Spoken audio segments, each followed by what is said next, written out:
Muy buenas tardes, amables televidentes. Bendiciones para todos. Aquí estamos con otra entrega más de tu espacio Yo Te Escucho. Hoy, lunes 3 del año 2022. Primer día de trabajo de este año. Y la verdad es que todavía se siente el tránsito un poquito ligero. Todo parece indicar que del todo no ha habido como una integración total de la ciudadanía. Lo que sí ha habido, señores, son muchas noticias lamentables. 35 muertos, de los cuales 26 son de motocicleta. Además de eso, señores, algunos casos de intoxicaciones alcohólicas, sobre todo de menores, de adolescentes, de niños. Porque la verdad es que hay todo un desenfreno cuando llegan estos días. La gente se vuelve loca. Hay un virus gripal por ahí que tiene a todo el mundo de rodillas. Dentro de ese grupo que se encuentra afectado, también me encuentro yo. Es por eso que ustedes pueden notar un habla todavía un tanto jadeante. Sobre todo por el tema del esquema respiratorio y la tos que produce el virus, que no permite que uno pueda hablar con ciertos niveles de nitidez ni fluido tampoco. Así que ya ustedes saben a qué se debe precisamente esta actitud anormal, pero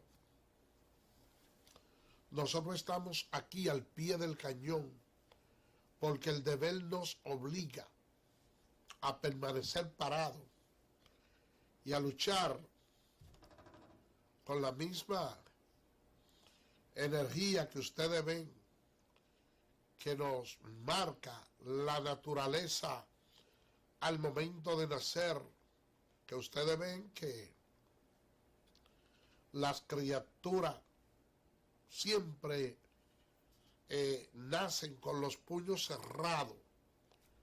Eso es una forma de que hay que cerrar los puños, porque hay que combatir.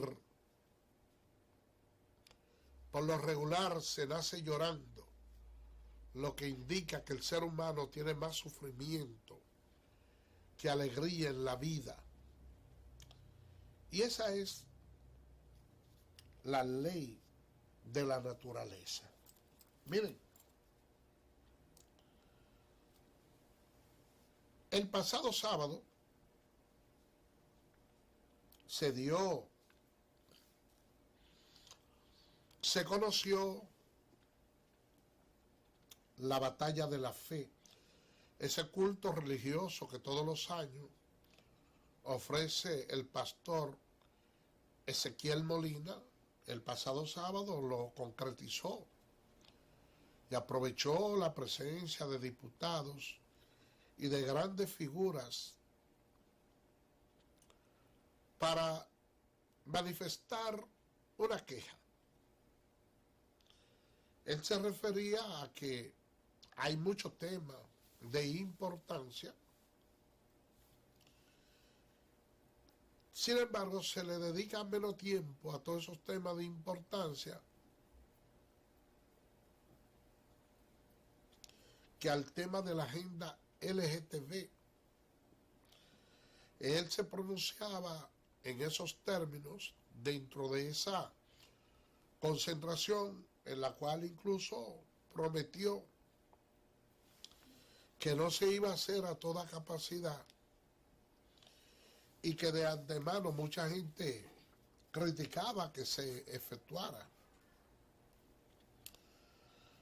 Yo sé que por la influencia que hay, los niveles de prudencia hay que mantenerlo al máximo. Pero también uno sabe que justamente para esta fecha también se desarrollan muchas actividades artísticas y la gente va como quiera. Pero ¿qué sucede? Que en este país que hay un 100% de políticos, temas como este siempre llamarán la atención, porque muchas veces uno no profesa lo que siente, sino que quiere acomodarlo a los intereses políticos. Por ejemplo, ustedes veían que de parte de la oposición le pedían al gobierno y sus autoridades la prohibición de esa concentración religiosa. Pero en el fondo, de manera per se, quienes hacían esa solicitud y no querían que se produjera esa manifestación, no es porque en realidad estén pensando en la población dominicana. Lo hacían sencillamente porque la comunidad religiosa es bastante grande y se entiende que negando una actividad de esa naturaleza se pudiera generar cierto friccionamiento entre el gobierno y esa clase. De igual manera, si el gobierno y las autoridades hubiesen estado en disposición de prohibir la actividad, de igual manera se hubiese manifestado esa misma comunidad política criticándole al gobierno la prohibición. O sea, esto es palo si boga y palo si no boga. Porque así es que se maneja nuestro país, señores. Hay un tema que es el de ese señor de Baní, Ángel Villalona, creo que es que se llama, el que agredió a una joven, creo que es Ángel Villalonas, que agredió a una joven que chocó con él en una motocicleta. Y la verdad es que a diferencia de lo que otros comunicadores y algunas personas han dicho de ese suceso, yo pienso como que hay algo que no me convence de esa historia y que ya yo quisiera ver cuando este señor sea escuchar la versión, porque a mí hay algo que me parece, el joven es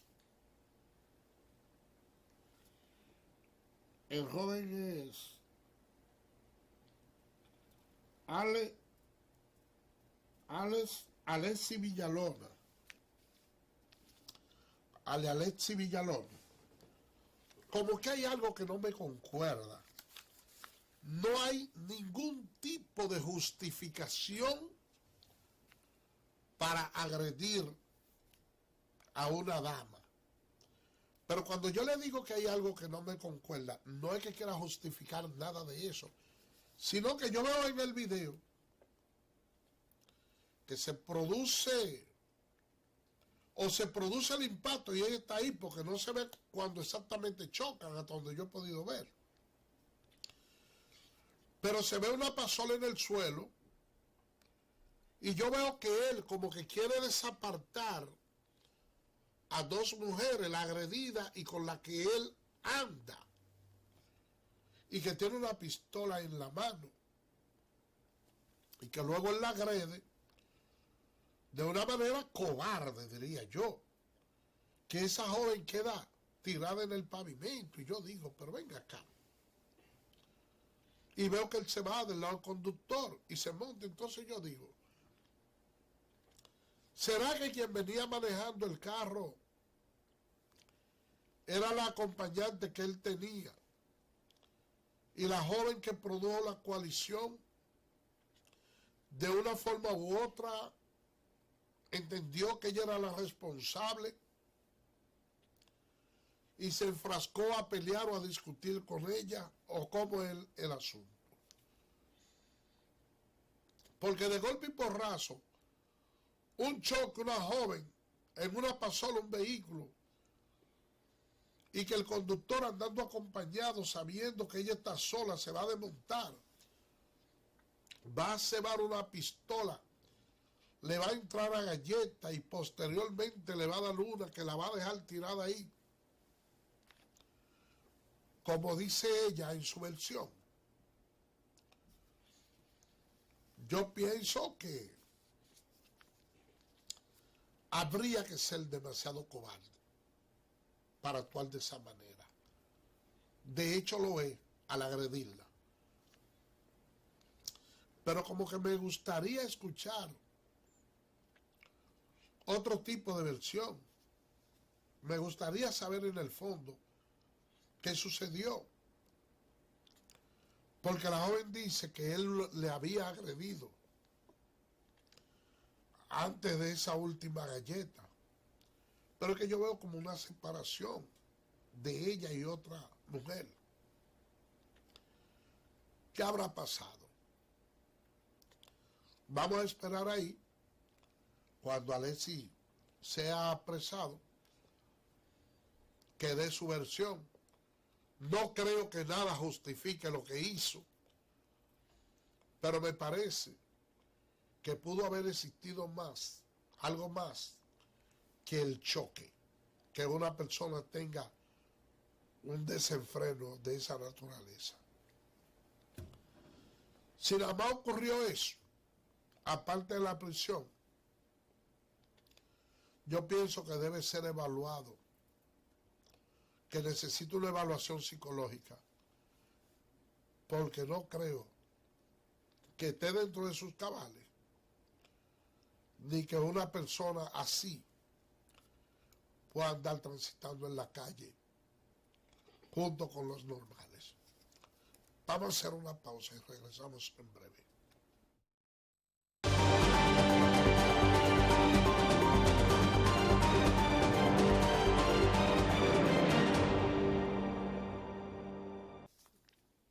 Bien, señores, gracias por permanecer con nosotros. Miren, cuando llegan estos días de la Navidad, siempre ocurren muchos conflictos en términos laborales. Por ejemplo, les puedo decir que hoy fue un día bastante activo en mi oficina, y la mayoría de los procesos que llegaron en el día de hoy estuvieron relacionadas con diferencia que se produjo entre empleadores y trabajadores relativo al pago del salario de Navidad. Ustedes saben que después del COVID-19, las empresas, los negocios han ido buscando la forma de reestablecerse, pero ciertamente casi ninguno ha estado trabajando en toda su capacidad. Entonces, cuando eso se produce de esa manera y los empleadores que probablemente tengan la mejor de las intenciones en pagarle el salario 13 a los trabajadores, si estuviesen de una manera cómoda, quizá no hubiera ningún tipo de titubeo, pero al tener cierta merma, entonces lo que buscan es la manera de cumplir, pero hacerlo dentro del ámbito que establece la ley sin tener que salir perjudicado. Y le explico ahora por qué.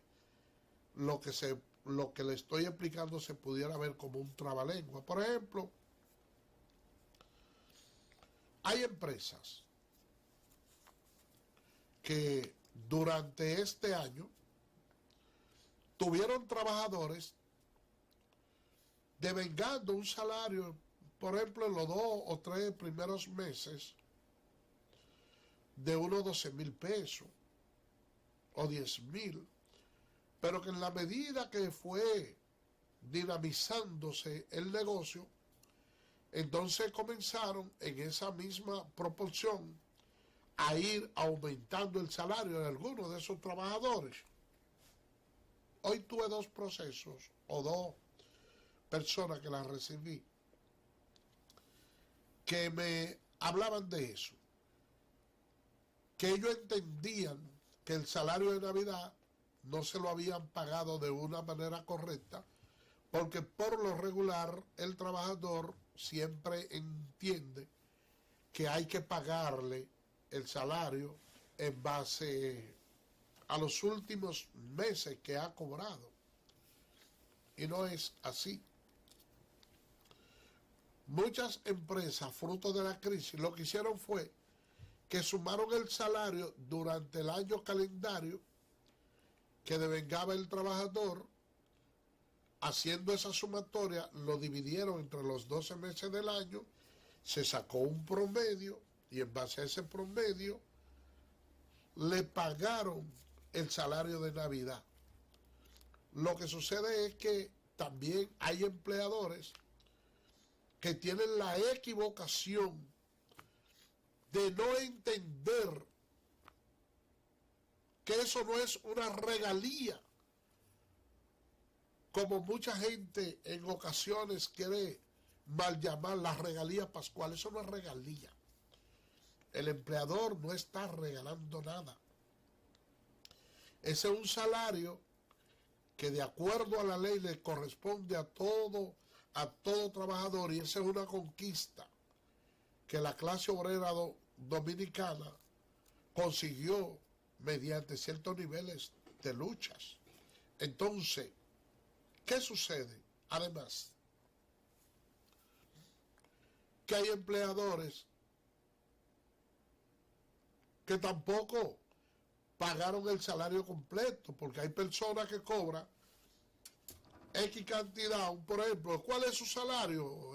10,000 pesos mensual. ¿Cómo te lo cobra? 5,000 quincenal. Entonces hubo empleadores que la última quincena le dan 10. No, usted no le está pagando el salario completo.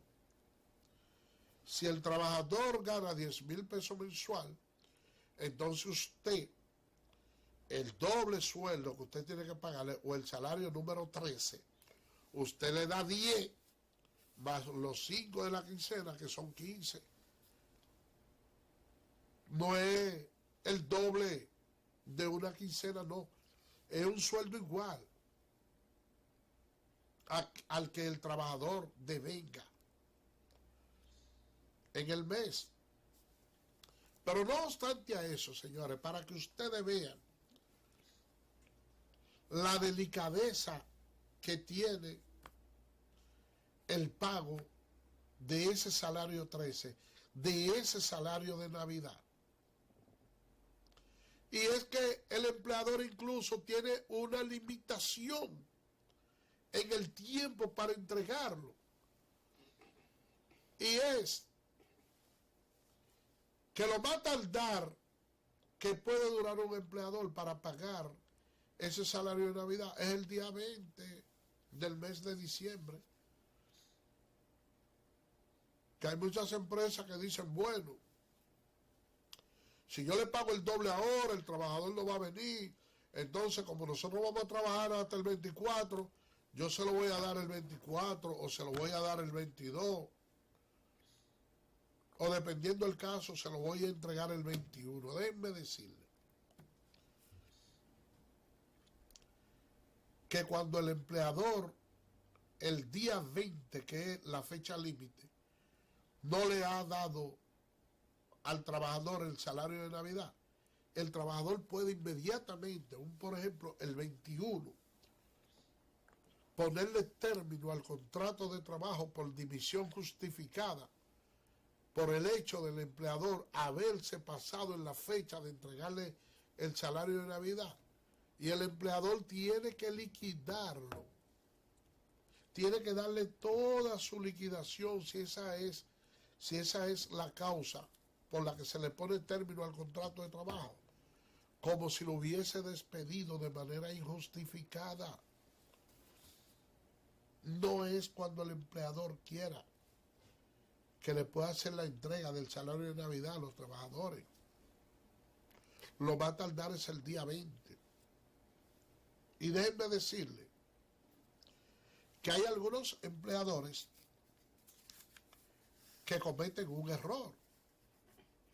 Y es de entender que las personas que trabajan por ajuste no le corresponde el salario de Navidad. Claro que le corresponde. Si una persona trabaja para una empresa o para un empleador y esa empresa o ese empleador, para motivar que el trabajador tenga un mayor rendimiento, le dice, mira, yo te voy a pagar por ajuste. Por ejemplo, mira, tú me vas a fabricar estos muebles, yo te los pago a tanto. Entonces, ese ebanista, ese tapicero, dice, como mi labor es de ajuste, entonces yo lo que voy a tratar es de hacer una mayor cantidad de muebles con una mayor rapidez para acumular mucho dinero. Y se va a trabajar para eso. Él no toma en cuenta ni siquiera la hora. En vez de almorzar y descansar 2 horas, esa persona inmediatamente termine de comer, se va a fajar a trabajar, a hacer muebles, producir y producir. Lo mismo, un albañil que trabaja en una constructora se pone a pegar bloc rápido para avanzar su trabajo. ¿Qué es lo que hace el empleador? Que durante el año calendario, con los pagos que le realiza, que son fluctuantes, no necesariamente tiene que ser el mismo, suma todos esos pagos que le hizo durante el año promedio y lo divide entre 12.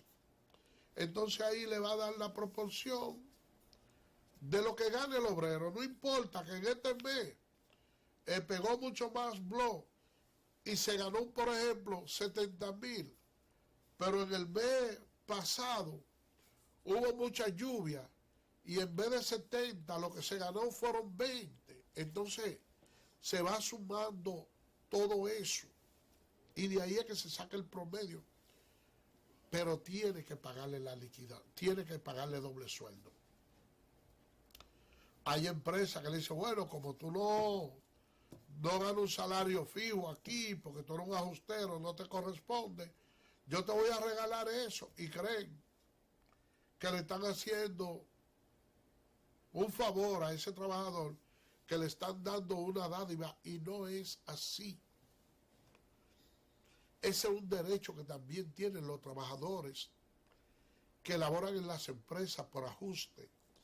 Entonces, por eso es que ustedes ven que este mes de enero es bastante ágil, es bastante fluido en lo que es la propensión de demandas laborales que se le hacen a los empleadores porque sencillamente desconocieron realizar el pago de lo que es el salario de Navidad a sus trabajadores. ¿Qué sucede con eso?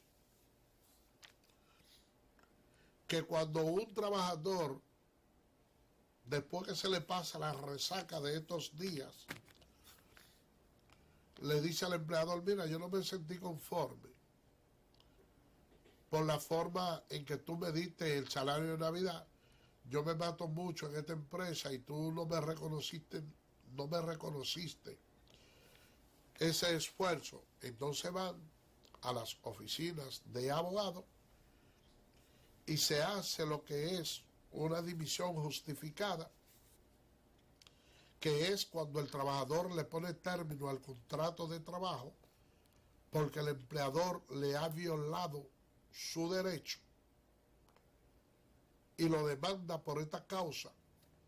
Cuando se conoce el proceso, que los jueces pueden comprobar que ciertamente el empleador no le dio al trabajador la cantidad de dinero que le correspondía de salario de Navidad, entonces ahí vienen las condenas, vienen las sentencias en contra de las empresas. Y la verdad es que las demandas laborales le hacen muchos daños a las empresas. Por eso yo les recomiendo a los empresarios que en sus empresas no tienen abogado laboralista, que traten de organizarse y hacerse de cuenta que le están pagando a un trabajador adicional, que contraten los servicios de un abogado laboralista, que le hagan una iguala, para que todos estos tipos de problemas que se le presentan, y que yo sé que hay muchas empresas que van a tener dolor de cabeza, que puedan solucionarlo, señores. Porque la consulta de un especialista, tener un abogado laboralista igualado o como usted quiera, usted pagarle como asesor para que lo tenga ahí, es lo mejor que puede existir. Porque eso es igual que los seguros de los vehículos o que cualquier otro seguro que uno a veces entiende que no lo necesita, porque usted tiene ese seguro, su vehículo nunca ha chocado, pero llega un momento en que se produce la colisión y cuando usted no tiene el seguro del vehículo, tiene que responder de manera personal. Y si es un seguro de vida, el día que se enferma, todo lo que se economizó de seguro durante todo el tiempo, cuando viene a ver, lo tiene que pagar en un solo caso, hasta 10 veces más tiene que pagar en un solo. Entonces es mejor prevenir que lamentar. Creo que con eso dejo satisfecho a dos de los amigos televidentes que quisieron que públicamente le dijera esto por aquí. Esa es la situación. Señores, miren, el presidente de la República realizó un aumento a los pensionados para llevar a más de 92,000 de ellos a cobrar un salario por motivo de pensiones de unos 10,000 pesos. Ustedes saben que cuando estaba el viejo sistema de la seguridad social, por ahí había muchas pensiones de 2,000, de 3,000 pesos, hasta de menos, 5, 6. Bueno, pues el presidente de la República ahora puso a unos 92,000 y algo, que el salario que van a cobrar de pensiones son de unos 10,000 pesos. Cuando ustedes se ponen a ver cómo anda la canasta familiar, ustedes dirán que ese incremento no ha sido una cosa del otro mundo, pero si usted ganaba 3, 2, 6 o ganaba menos de 10 y ahora le pagan, por ejemplo, la suma de 10 pesos, aunque el aumento no sea tan significativo, pero en algo ayuda mucho. Y esa es una de las situaciones que se dan en países como lo nuestro, donde a veces depende mucho de la buena fe y de la popularidad o de la aceptación que busque o pueda tener un presidente de la República. Es lamentable que un ser humano que durante toda su juventud se dedique a trabajar en el Estado o en cualquier otro lugar y que al momento de su retiro no tenga ni siquiera cómo poder cubrir las necesidades básicas de alimentación. ¿Y qué decir de la solución de aquellos problemas de medicina? Son prácticamente nulos en nuestro país. Entonces, aquí se ha estado hablando mucho de una modificación a la ley de la seguridad social, una modificación al Código Laboral, que es algo que yo entiendo que deben estar tan unidos como la hiedra y la pared, porque mutuamente se suplen la ley de seguridad social y el Código Laboral. Pero yo pienso que dentro de ambas leyes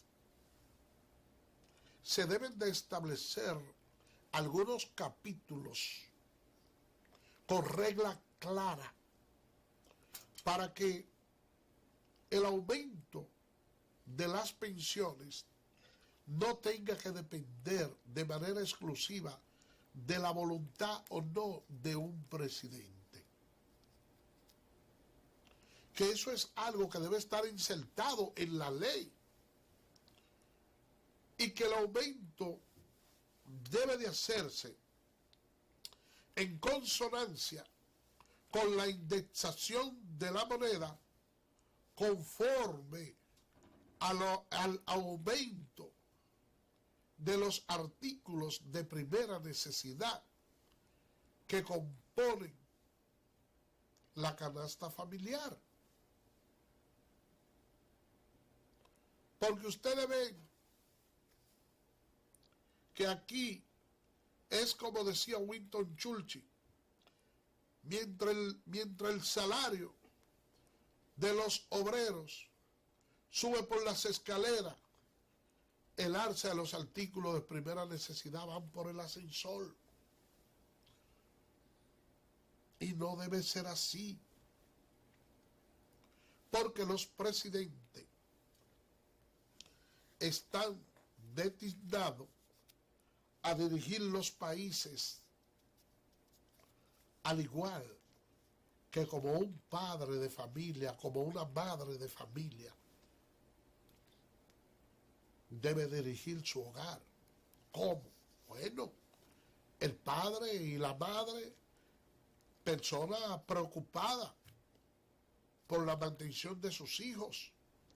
Los presidentes tienen que ser así con la sociedad y tienen que buscar el mayor bienestar colectivo de los países que gobiernan. Entonces, nosotros que somos presidencialistas, ustedes escuchan con mucha frecuencia en los medios de comunicación decir, hay que agradecerle al presidente que hizo este aumento. Pero nosotros votamos por un mandatario para que la cosa la haga bien. Todos nos sentimos satisfechos de que los gobernantes ejerzan sus funciones de manera adecuada por el bienestar colectivo. Pero el tema de que hay que estarle agradeciendo a un presidente porque hizo lo que prometió hacer, lo que juró que iba a hacer ante la Constitución. Yo como que nunca estoy de acuerdo con ese limpiapolvismo. No, hizo lo que tiene que hacer, porque para eso fue que votamos, para que lo haga bien. Amén, de que se resalta uno que lo hace, porque hay otros que lo que han hecho es cogerse lo que hay. Esa es la verdad. Y uno dice, bueno, déjame resaltar este, porque el otro se lo cogía todo, se lo robaba, y este por lo menos lo da. Eso es lo correcto, señores. Entonces yo quiero pedirle a ese Congreso que nosotros tenemos, que tiene muchas cuotas atrasadas con esta sociedad dominicana, porque la no aprobación de ese Código Penal y de otras leyes que han querido camuflajear y pasar por ahí, lo deja a ellos, lo va a dejar con una deuda histórica bastante grande con esta generación. Y yo pienso que una de las formas en que pueden irse reivindicando y salir mejor es si cuando se vaya a conocer la aprobación de esa ley de la seguridad social y del código laboral, se busca la manera de insertar de que esa clase trabajadora que tiene unas pensiones deprimidas le sea aumentado su salario poco a poco conforme al alza de los precios bajo el índice del consumidor, entiéndase, que cada año se indexe la moneda y en función de los incrementos que hayan tenido esos artículos, también se le aumente a los pensionados, como atinadamente en esta ocasión lo ha hecho el presidente de la República. Señores, miren, por otro lado, quiero manifestarles lo siguiente.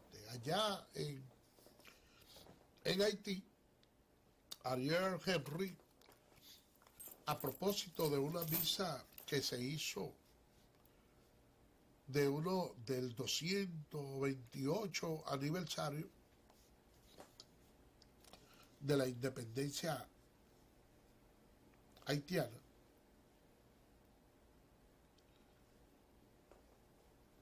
fue objeto de un atentado por parte de unos grupos rebeldes que, conforme a las últimas estadísticas, tienen el 65% del control del territorio haitiano. Una situación bastante peligrosa y crítica, y que los propios haitianos le están pidiendo a la comunidad internacional, bien sea a la ONU o a la OEA, que traten de intervenir el país, aunque sea de manera precaria, hasta que ellos puedan solucionar esa crisis de falta de autoridad, aunque sea hasta que se organicen unas elecciones y que ellos puedan salir del aprieto en que se encuentran. Y el gobierno dominicano, el presidente Luis Abinader, ha hecho un esfuerzo inconmensurable para unirse a esas voces de esos haitianos que piden que la comunidad internacional intervenga a Haití, porque nosotros como país somos afectados directamente y que esos problemas haitianos se reflejan aquí, en nuestra patria. Y esa es una situación extremadamente peligrosa para nuestro país, y yo veo realmente cómo es que van pasando los días y nosotros como nación no le estamos dando la suficiente importancia a este problema migratorio. Miren, a veces yo me siento con ciertos niveles de preocupación por la forma chabacana en que aquí se manejan algunas informaciones. Por ejemplo, el primer niño nacido este año es hijo de una nacional haitiana. Pero el elemento a destacar y para mí de mayor relevancia es que la madre de ese niño apenas tiene 14 años de edad. ¿Qué significa? Que esa joven fue embarazada a los 13 años. ¿Qué experiencia de madre puede tener una niña de 13 años? Es un niño teniendo otro niño. ¿Y por qué yo le digo que a mí me preocupa esa parte? Porque nosotros hemos sido bastante irresponsables aquí con el tema del embarazo a los niños y adolescentes. A las niñas y adolescentes. ¿Por qué yo le digo eso? Si ahora mismo nosotros llevamos a una persona herida a un hospital, inmediatamente ahí hay un policía levantando un informe. Mire, aquí llegó esta persona herida. ¿Quién lo trajo? Marcelo Carmona. A mí me toman todas mis generales, teléfono, dirección y fácilmente hasta detenido me dejan. Porque hay una policía que hace un papel eficiente ahí. Pero si llevan una niña embarazada a dar a luz, ese mismo policía que hace el reporte del herido se queda sentado ahí, no importa. Pero eso es una situación que es un delito, igual que cualquier otro. ¿Por qué no llena la ficha ahí mismo? ¿Cuál es el padre de ese niño? Porque se trata de una adolescente que está embarazada y le echan el guante. A que cuando empiecen a apresar a los que embarazan las menores de edad y las adolescentes, entonces esa práctica tiende a disminuirse.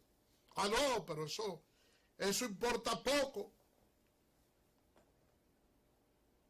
Y el papel de las autoridades, el que tienen que jugar. Señores, tenemos que trabajar esa parte. Yo, de soslayo, vi y no me detuve a poder examinar si el que estaba al lado de esa joven, otro joven que había ahí, era el padre de esa criatura, porque vieron haberlo dejado preso de una vez. Lo que sí vi la imagen de una madre ahí, muy joven, que a lo mejor, por tratarse de alguien muy pobre, y no quiero que se vea como algo discriminatorio, de que sea una nacional haitiana, pero sí veo que aparte de la felicidad que puede sentir cualquier ser humano cuando tiene en sus brazos un niño, que es una bendición de Dios, me dio la impresión de que aparte de esa gracia natural y esa alegría que le reporta a un niño, que quizás también había una alegría posterior de que por el hecho de ser el primer niño del año y tratarse de personas pobres, que quizá entendieron que eso pudiera generarle cualquier beneficio colateral que ante personas de mucha pobreza se ve como un privilegio y que es algo que buscan mucho los nacionales haitianos. Si hay algo que adicional a eso le puede generar cierta ayuda.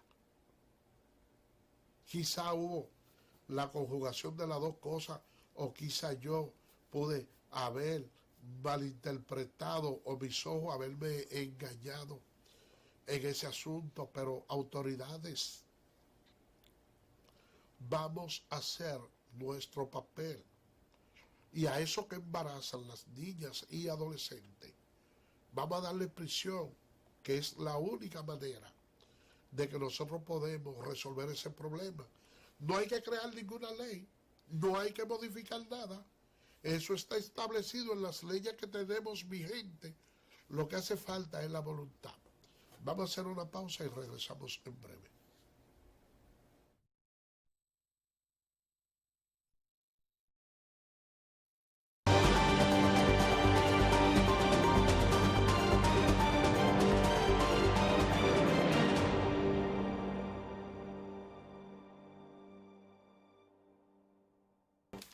Bien, señores, gracias por permanecer con nosotros ya rápidamente porque estamos en el último minuto del programa. Decirle que en el día de hoy el conjunto de las Estrellas Orientales estará visitando a los Tigres del Licey.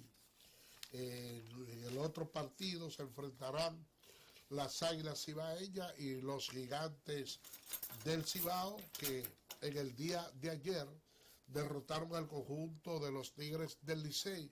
De igual manera, las Águilas Cibaeñas derrotaron a las Estrellas Orientales en un partido 6-5, provocando un triple empate en la segunda posición.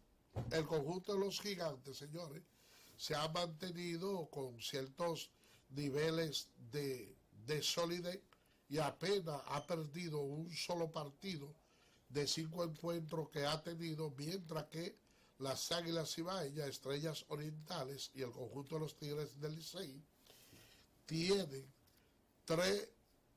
2 juegos ganados y 3 juegos perdidos cada uno. Como ahora hay una especie de miniserie donde ambos conjuntos se estarán enfrentando, esa miniserie de 2 partidos, cambiando de estadio, yo pienso que aunque todavía quedan unos 13 juegos por jugar, pero que el panorama va a estar un poquito más definido, porque justamente 2 de los que están empatados se van a enfrentar, y de esa manera que va el torneo, el round robin, va tan cerrado como terminó la serie regular.